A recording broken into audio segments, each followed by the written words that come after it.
नमस्ते मेरे प्यारे भाइयों और बहनों।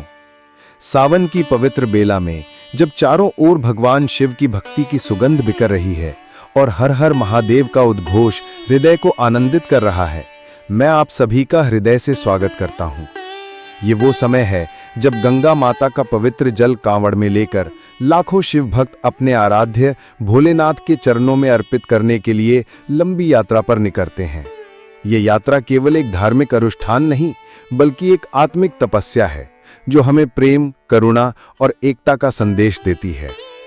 आज हम बात करेंगे उस पवित्र कांवड़ यात्रा की जो सावन के महीने में हमारी संस्कृति का गौरव बढ़ाती है। लेकिन साथ ही हम ये भी विचार करेंगे कि कैसे कुछ अनुचित व्यवहार इस यात्रा की पवित्रता को प्रभावित करते हैं और हम इसे और भी सुंदर, शांतिपूर्ण और प्रेरणादायक कैसे बना सकते हैं। तो आइए इस भक्ति भरे सफर में एक साथ चलें और इसे ऐसा बनाएं कि हर कोई इसे बार बार याद करे। सावन का महीना भगवान शिव का प्रिय महीना माना जाता है। इस महीने में प्रकृति भी शिवमय हो जाती है। हरे भरे वृक्ष, बहती गंगा और ठंडी हवाएं सब कुछ भोलेनाथ की महिमा का गान करती हैं। कांवड़ यात्रा इस महीने का सबसे महत्वपूर्ण हिस्सा है। ये एक ऐसी यात्रा है जिसमें भक्त अपने कंधों पर कांवड़ यानी दो बांस की टोकरियों को एक डंडे से बांधकर उठाते हैं और गंगा माता के पवित्र जल को लेकर अपने नजदीकी शिव मंदिर तक जाते हैं। इस यात्रा का इतिहास बहुत प्राचीन है। पौराणिक कथाओं के अनुसार सबसे पहले भगवान परशुराम ने कांवड़ यात्रा शुरू की थी। उन्होंने गंगा जल लेकर भगवान शिव का अभिषेक किया, जिससे ये परंपरा शुरू हुई। इसके अलावा लंकापति रावण, जो भगवान शिव के परम भक्त थे, उन्होंने भी गंगा जल से शिवलिंग का अभिषेक किया था। यह यात्रा हमें सिखाती है कि भक्ति में कोई भेदभाव नहीं होता। चाहे कोई राजा हो, सन्यासी हो या साधारण मनुष्य, भोलेनाथ के सामने सभी एक समान हैं। कांवड़ यात्रा केवल जल अर्पित करने की प्रक्रिया नहीं है, ये एक तपस्या है जो हमें धैर्य, अनुशासन और समर्पण सिखाती है। जब भक्त नंगे पांव सूरज की तपिश और बारिश की फुहारों के बीच लंबी यात्रा करता है तो वो अपने भीतर की शक्ति को पहचानता है। ये यात्रा हमें ये भी सिखाती है कि जीवन में कठिनाइयां आएंगी, लेकिन भक्ति और विश्वास के साथ हर मुश्किल को पार किया जा सकता है। आज के समय में कांवड़ यात्रा का स्वरूप बहुत विशाल हो गया है।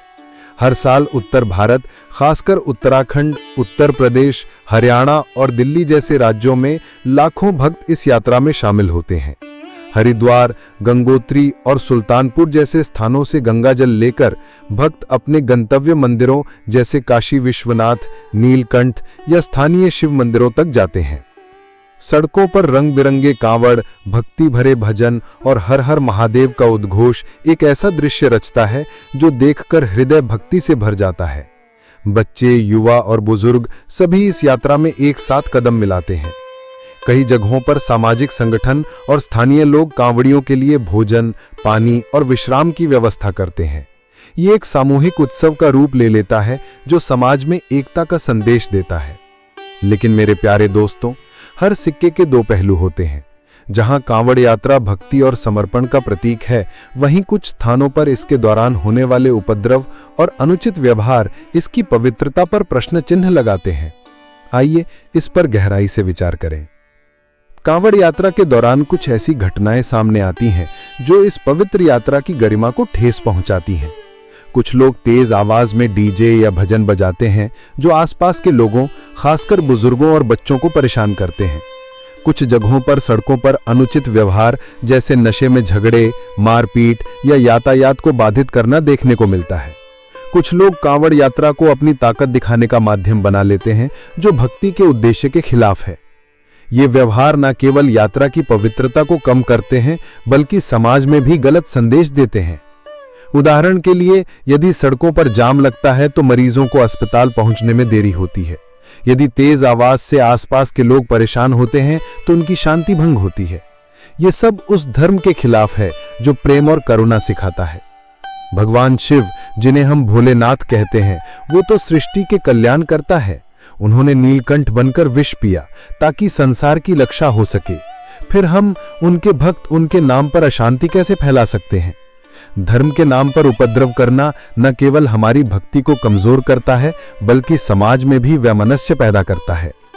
तो मेरे प्यारे भाइयों और बहनों, अब समय है कि हम इस पवित्र यात्रा को और भी सुंदर बनाएं। हमें ऐसी यात्रा करनी है जो न केवल भोलेनाथ को प्रसन्न करे बल्कि समाज के लिए भी एक प्रेरणा बने। आइए कुछ उपायों पर विचार करें जिनसे हमारी कांवड़ यात्रा शांतिपूर्ण, पवित्र और सभी के लिए सुखद हो। कांवड़ यात्रा के दौरान हमें हर व्यक्ति के प्रति प्रेम और सम्मान का भाव रखना चाहिए, चाहे वो हमारे साथी यात्री हों, सड़क पर चलने वाले अन्य लोग हों या फिर पुलिस और प्रशासन के कर्मचारी जो हमारी सुरक्षा के लिए तैनात हैं। एक छोटी सी मुस्कान, एक विनम्र शब्द या किसी की मदद करने का भाव इस यात्रा को और भी सुंदर बना सकता है। उदाहरण के लिए, यदि कोई यात्री थक गया हो तो उसे पानी पिलाएं, उसका सामान उठाने में मदद करें। यदि कोई राहगीर रास्ता पूछ रहा हो तो उसे प्यार से मार्ग दिखाएं। इस छोटे छोटे कार्य हमारी यात्रा को एक पवित्र उत्सव में बदल देंगे। हमें अपनी यात्रा के दौरान अनुशासन बनाए रखना चाहिए। तेज आवाज में डीजे या संगीत बजाने के बजाय भक्ति भरे भजन गाएं जो आत्मा को शांति दें। सड़कों पर व्यवस्थित रूप से चलें ताकि यातायात बाधित ना हो। यदि हम अपनी यात्रा को शांतिपूर्ण और व्यवस्थित रखेंगे तो ये समाज के लिए एक सकारात्मक संदेश देगा। कई बार देखा गया है कि कुछ लोग सड़कों पर तेज रफ्तार से बाइक चलाते हैं या अनुचित व्यवहार करते हैं। ये न केवल खतरनाक है बल्कि अन्य यात्रियों और राहगीरों के लिए भी परेशानी का कारण बनता है।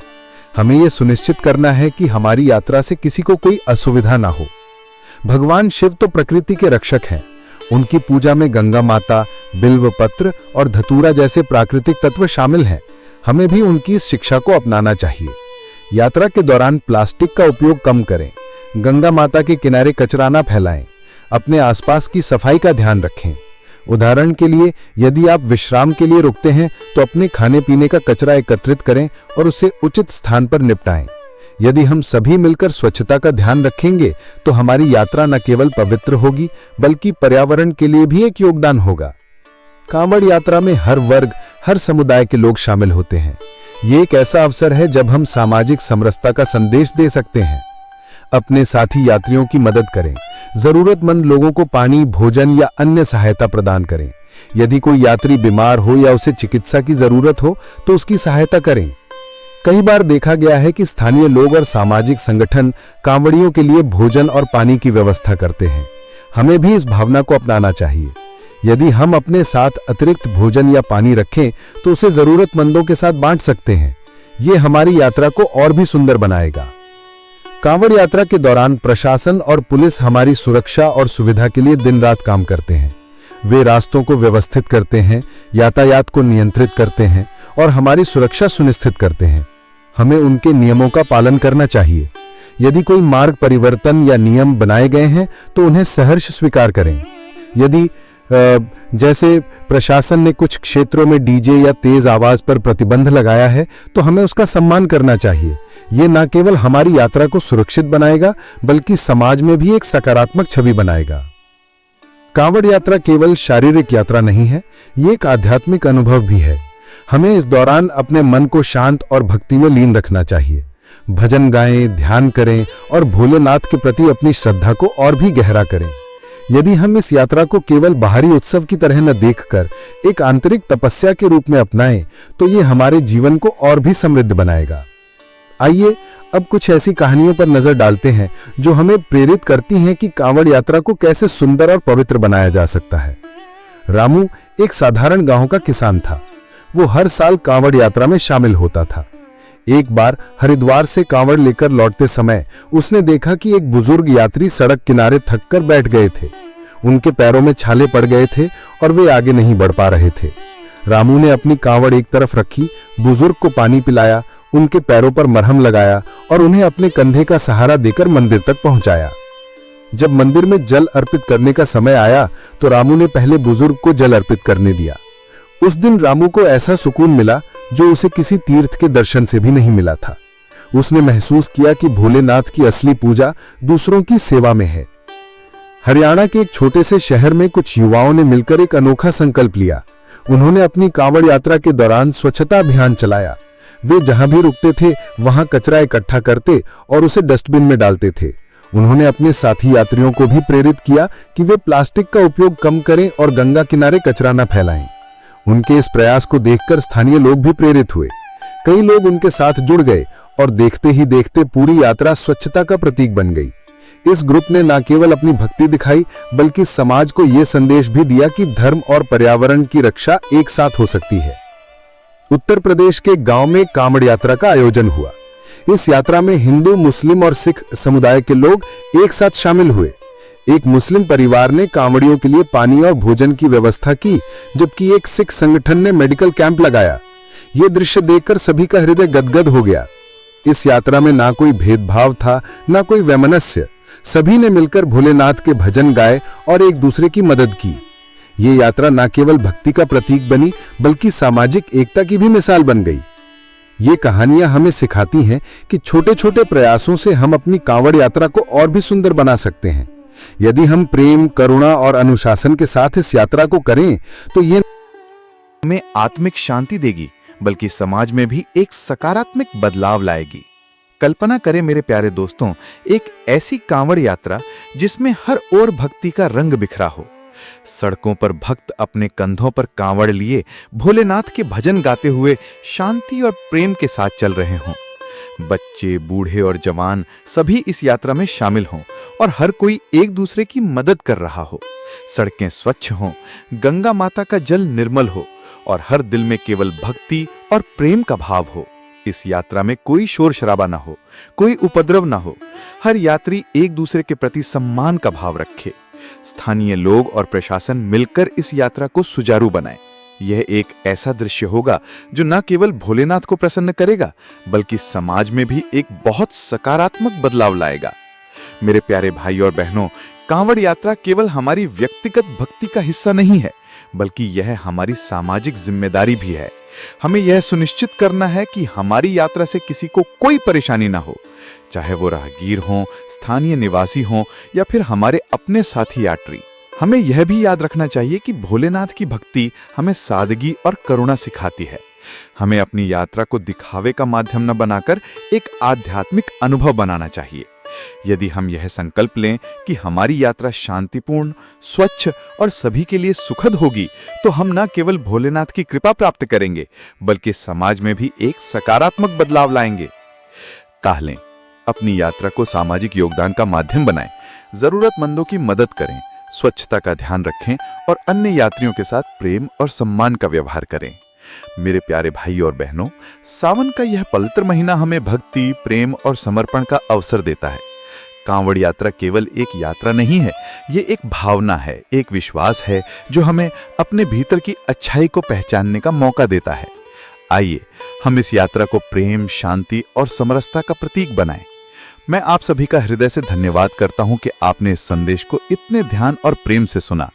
मैं भोलेनाथ से प्रार्थना करता हूं कि वे आप सभी के जीवन में सुख, शांति और समृद्धि प्रदान करें। हर हर महादेव। आप सभी को मेरी ओर से ढेर सारा प्यार और शुभकामनाएं। फिर मिलेंगे एक नई प्रेरणा और एक नई कहानी के साथ। तब तक के लिए भोलेनाथ की कृपा आप पर बनी रहे। नमस्ते।